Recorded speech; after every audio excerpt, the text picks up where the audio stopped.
నమస్తే శ్రీకృష్ణాయ నమః. అయితే మనకి 2025లో ఆగస్టు నెల చాలా అద్భుతాలను తీసుకొస్తోంది.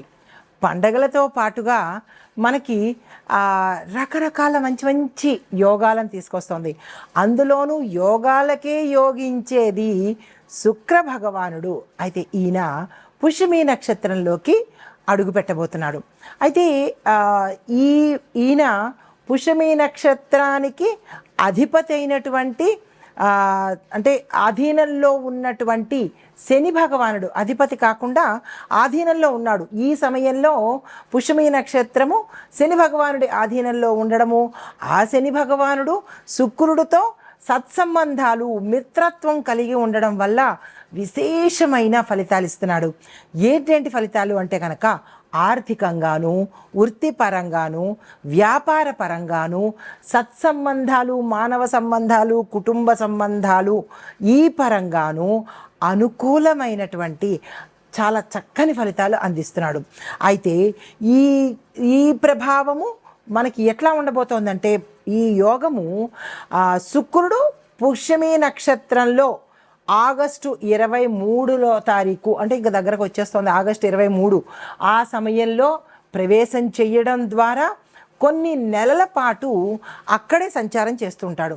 ఈ సంచార ఫలితాలతో దాంతోనూ శని భగవానుడితో మిత్రత్వంతో కలిగి ఉండడం మూలంగా ఈ శుభ ప్రభావాలను ఈ సమయంలో అందరికీ, మేషాది ద్వాదశ రాశుల వారు అందరికీ మంచి ఫలితాలు ఇస్తూ కొన్ని రాశులకు మాత్రము విశేషమైన ఫలితాలు ఇస్తున్నాడు. అయితే ఈ ఫలితాలలో భాగంగా ఆభరణాల కొనుగోలుకు, తర్వాత వస్తువు, భూమి, గృహము అంటే ఈ 4 బాగా విశేషించి ప్రజలు కొనుక్కోబోతారన్నమాట. దాంట్లో కూడా అంటే ఇవి గోచారపరంగా చెప్పదగినదే, కానీ మళ్ళా మన ప్రేక్షకులు ఏమంటారు, మీరేమో బంగారం కొనుక్కుంటామంటారు, కానీ బంగారం చూస్తేనేమో లక్షల్లో దాటిపోతుంది, మరి మాకు ఆ యోగం లేదా అని ప్రశ్నలు వేస్తారు. అయితే ఇది గోచార రీత్యా శుక్ర శని మిత్రత్వం వల్ల ఏర్పడేది. కానీ మరి మీ జాతక పరంగా శుక్రుడు, ఈ శని భగవానుడు ఎక్కడున్నారు అనే అంశం తెలియాలి అంటే మీ వ్యక్తిగత పరిశీలన చేయించుకుంటే అప్పుడు తెలుస్తుంది అనమాట. అయితే ఓవరాల్గా గోచార రీత్యా చెప్పేది ఏంటంటే, ఈ 4 వస్తువులు అన్ని రాసుల వాళ్ళు కొనుక్కునేందుకు అవకాశాలు ఉంటాయన్నమాట. అయితే విలాస వస్తువులు, విలాసవంతమైన జీవితము, లగ్జరీ లైఫ్ అంటే ఇన్నాళ్ళు కష్టాలు పడి ఉంటారు కదా, దాని నిమిత్తంగా ఈ శుక్ర భగవానుడు మనకి ఇవ్వబోతున్నాడు. అయితే దీంతో పాటు సంపద, శ్రేయస్సు, మరి సంపద ఉంటేనే కదా మనం ఇవన్నీ కొనుక్కుంటాము, సంపద, శ్రేయస్సు, దీంతో పాటుగా కుటుంబంలో శాంతి, సమృద్ధి, ఇలాంటి మంచివన్నీ ఇస్తున్నాడు అనమాట. అయితే ఈ యోగానికి ప్రభావితం చేసేటటువంటి రాసులు అంటే ఎక్కువగా చెప్పాను కదా ఇందాక, విశేషంగా ఉండేవి, మిశ్రమంగా ఉండేవి. అయితే విశేషంగా ఉండే రాసులు చెప్తాను, తర్వాత అందరికీ కలిపి చెప్తాను. అయితే ముందుగా వృషభ రాశి వారికి చూసుకుంటే అయితే ఈ యోగ ప్రభావం వల్ల కొన్ని రాశులు అనగా 5 రాశుల వాళ్ళకి చాలా విశేషంగా ఇవ్వబోతున్నాడండి. అయితే ఆ విశేషాలు ఏమిటనేది ఇప్పుడు చెప్తాను. వృషభ రాశి వాళ్ళకి చూసుకున్నట్టయితే కనుక ఆర్థిక లాభాలు, వృత్తిలో పురోగతి, కుటుంబంలో చక్కని సంతోషంతో పాటు స్థిరచరాస్తులు ఏమైనా తగాదాల్లో ఉండడం కానీ, కోర్టు పరంగా రాకపోవడం కానీ, అలాంటివి ఏమైనా మధ్యలో బ్లాక్ అయ్యి ఉంటే అవన్నీ చక్కగా ఈ సమయంలో ఇవ్వబోతున్నాడు. రెండవ రాశి కర్కాటక రాశి. ఈ కర్కాటక రాశిలో మనకి వ్యాపారస్తులు కానీ, వర్తకులు కానీ, పారిశ్రామికవేత్తలు కానీ, రాజకీయ నాయకులు కానీ, లేదంటే ఇంకా ఎవరైతే ధనపరంగా వ్యాపారాలు చేస్తూ లావాదేవీలు చేస్తున్న వాళ్ళకి విశేషమైన లాభాలు అన్నమాట. మీరు గతంలో ఊహించలేనటువంటి లాభాలు.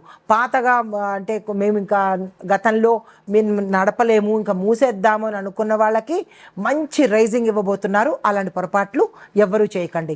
తర్వాత విదేశీ అవకాశాలు కూడా మీకు చాలా వచ్చేటట్టుగాను, అంటే సరదాకి ట్రిప్ కోసం వెళ్ళడమో, లేదంటే వ్యాపార నిమిత్తంగా వెళ్ళడమో, లేదా పిల్లలు ఉన్నారని చెప్పి అక్కడే సెటిల్ అయిపోవడమో, ఇలాగ ఏదో ఒక రకంగా మీకు విదేశాలు వెళ్ళే అవకాశాలు వచ్చే దిశ కనబడుతోంది.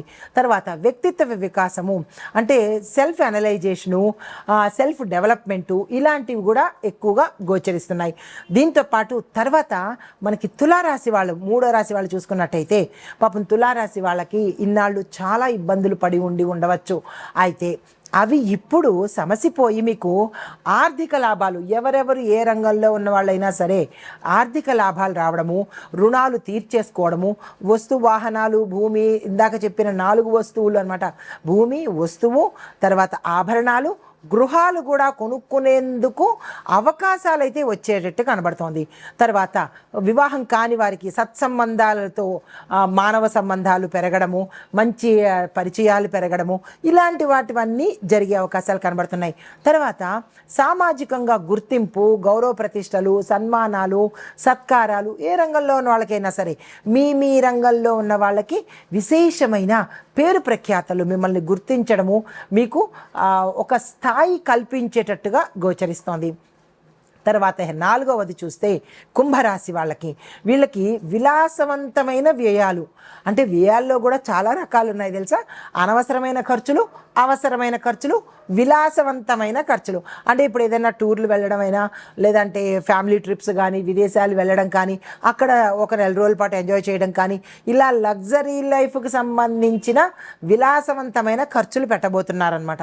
తర్వాత విదేశీ ప్రయాణాలు రావడము, ఆకస్మికంగా వెళ్ళవలసి రావడము, ఇలాంటివి. దీంతోపాటు ఆత్మ సంతృప్తి, అమ్మయ్య ఐఎమ్ హ్యాపీ నౌ అన్నట్టుగా సంతృప్తి. పాపం చాలా కష్టాలు పడి ఉంటారు, ఆ కష్టాలన్నీ తీరిపోయి హాయిగా విలాసవంతంగా ఆత్మసంతృప్తితో ఉంటారు కుంభరాశి వాళ్ళు ఈ సంయోగం వల్ల. తర్వాత మీనరాశి వాళ్ళకి చూసుకున్నట్టయితే కనుక ఆదాయం పెరగడము, పదోన్నతులు రావడము, నెట్వర్కింగ్ ద్వారా లాభాలు, ఎవరైనా నెట్వర్కింగ్తో కనుక బిజినెస్ చేస్తూ ఉన్నట్టయితే కనుక వాటి వల్ల కూడా లాభాలు వచ్చేటట్టుగా గోచరిస్తుంది. వీటితో పాటుగా ఇందాక చెప్పినవన్నీ కూడా కొనుక్కునేందుకు ఆదాయ మార్గాలు మీకు గోచరిస్తాయన్నమాట. అయితే ఆభరణాలు కొనుగోలు చేసేటప్పుడు, అంటే ఇప్పుడు ఇందాక అనుకున్నట్టుగా లక్షల్లో మనకి బంగారం కానీ, వెండి కానీ, ఇలా ఆభరణాలు ఖరీదైనవి ఉంటాయి కదా. అయితే వాటిని కొనుక్కునేటప్పుడు చాలా జాగ్రత్తలు తీసుకుని కొనుక్కునే ప్రయత్నం చేసుకోండి. అయితే నాణ్యతకు ప్రాధాన్యత ఇవ్వండి.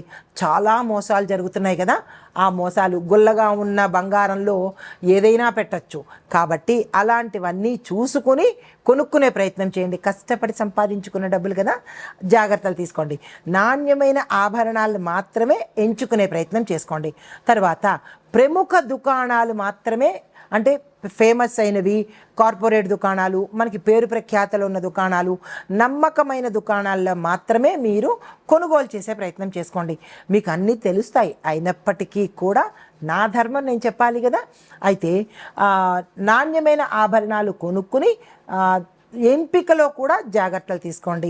ఇవన్నీ ఈ 5 రాశుల వాళ్ళకి విశేషమైన లాభాలు కలిగించబోతున్నాయి అన్నమాట.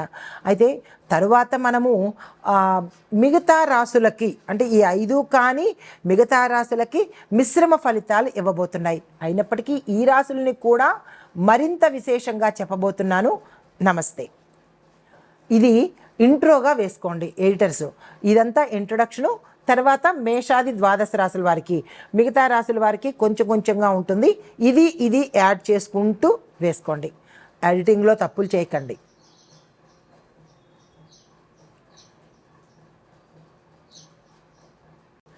నమస్తే. ఈ పుష్యమి నక్షత్రంలోకి వీనస్ అనగా శుక్ర భగవానుడు ఆగస్టులో మనకి గోచార రీత్యా సంచారం చేస్తున్నాడు అనమాట.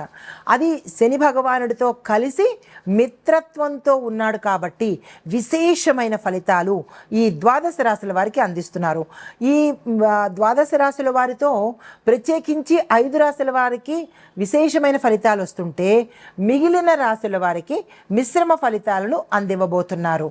అయితే ఈ గోచార రీత్యా ఈ 12 రాశుల మీద ఎలాంటి ప్రభావం పడబోతోంది అనే అంశంలో ముందుగా మేషరాశి వారిని తీసుకుందాము.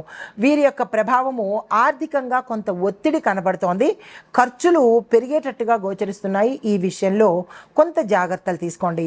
పరిహారంగా మీరు పవిత్రమైన వస్తువులను దానం చేయడంతో పాటు పూజల్లో పాల్గొనండి. దైవిక కార్యక్రమాలు, దాన ధర్మాలు ఇలాంటివి చేసుకున్నట్టయితే కొంత మంచి జరిగే అవకాశం ఉంది. ఇంకా వ్యాపారస్తులకు, విద్యార్థులకు, రాజకీయ నాయకులకు చూస్తున్నట్టయితే కనుక కొంత మిశ్రమ ఫలితాలు వచ్చేటట్టుగా, కొంతమందికి మంచి పేరు రావడము, కొన్ని వ్యాపారాలు నిలదొక్కుని ముందుకు వెళ్ళడము, కొన్ని వ్యాపారాలు నష్టాలు లాభాలు ఇద్దరు అంటే రెండు కలిపి సమంగా తీసుకునేటట్టుగా 10 రూపాయల లాభము 10 రూపాయల నష్టము అన్నట్టుగా ఈ సమయంలో ఉండబోతోందనమాట. అయితే కుటుంబపరంగా చూసినట్టయితే కనుక కుటుంబంలో కూడా శుభకార్యాలు చేస్తారు. భూమి, వస్తు, వాహన యోగాలు కొద్ది మాత్రంగానే కనబడుతున్నాయి. మిగతా రాశులంతా విశేషంగా లేకపోయినప్పటికీ కొద్ది మాత్రమైతే ఆ ఛాయ మాత్రంగా మీకు కూడా కనబడుతోంది. దానికి సంబంధించిన ప్రయత్నాలు చేసుకోండి. అనవసరమైన ఖర్చులు కూడా కొంచెం ఎక్కువ కనబడుతున్నాయి. వాటి విషయంలో జాగ్రత్తలు తీసుకోండి. ఇంకా ఆరోగ్యపరంగా చూసినట్టయితే కనుక అనారోగ్య సమస్యలు కొంత ఎక్కువగా కనబడుతున్నాయి. వీటి విషయంలో అంటే గతంలో గుప్త రోగాలు ఉండడము, లేదా గతంలో ఉన్న అనారోగ్య సూచనలు ఇప్పుడు బయటపడడము, ఇలాంటివి కొంత అస్తవ్యస్తంగా ఉండే అవకాశాలు ఆరోగ్యపరంగా కనబడుతున్నాయి. ఈ విషయంలో జాగ్రత్తలు తీసుకోండి. అయితే ఇప్పుడు మనము ఓవరాల్గా అన్ని రాశుల వాళ్ళకి ఎలా ఉండబోతోంది అంటే కనుక మొట్టమొదట సూచన ఆభరణాలు కొనుగోలు విషయంలో జాగ్రత్తగా అంటే ఒక మంచి శుభ సమయం చూసుకొని అప్పుడు కొనుక్కునే చేసే ప్రయత్నం చేయండి. నెంబర్ 1. నెంబర్ 2, మేలైన షాపులకి దగ్గరికి మాత్రమే వెళ్ళండి. ఏ తక్కువకి ఇస్తున్నారు, బంగారంలో డిస్కౌంట్లు ఉన్నాయి అనుకుని తక్కువ అంటే సాధారణమైన షాపులకి మాత్రం వెళ్ళకండి. తర్వాత పూజా కార్యక్రమాలు చేసేటప్పుడు పసుపు రంగు పువ్వులను దేవాలయాలు సమర్పించడము, పసుపు రంగు వస్త్రాలను ధరించి పూజలు కానీ, నోములు కానీ, వ్రతాలు కానీ, లేదా అంటే పరిహారాలు కానీ చేసినట్టయితే శుక్రుడి యొక్క అనుగ్రహం మీ మీద విశేషంగా ఉంటుంది. ఈ ఒక్క విషయాన్ని గుర్తుపెట్టుకోండి. తర్వాత ఓవరాల్గా 3వ పాయింట్ ఏంటంటే ఆరోగ్య సంరక్షణ. అంటే కొన్ని రాశుల వాళ్ళకి బాగుంది, కొన్ని రాశుల వాళ్ళకి ఆపరేషన్స్ అయ్యేటట్టుగాను, కొన్ని రాశుల వాళ్ళకి తీవ్రమైన అనారోగ్య సమస్యలు కూడా కనబడుతున్నాయి. కాబట్టి ఓవరాల్గా ఎవరెవరికి ఏ అనారోగ్య సమస్యలు ఉన్నాయో చూసుకొని ఆరోగ్య సమస్యలు ఎదురైనప్పుడు ఆహార నియమాలు పాటించుకోవడంతో పాటు తక్షణమే వైద్యుల సలహాలు తీసుకోవడము, వారి యొక్క సంరక్షణలో కనుక ఉన్నట్టయితే ప్రమాదం నుంచి తప్పించుకునే అవకాశాలు కనబడుతోంది. ఇది మనకి శుక్రగ్రహ పుష్యమి నక్షత్రంలో ప్రవేశించేటప్పుడు శుక్రయోగం తాలూకా ఫలితాలు, పరిహారాలు, సూచనలు. నమస్తే.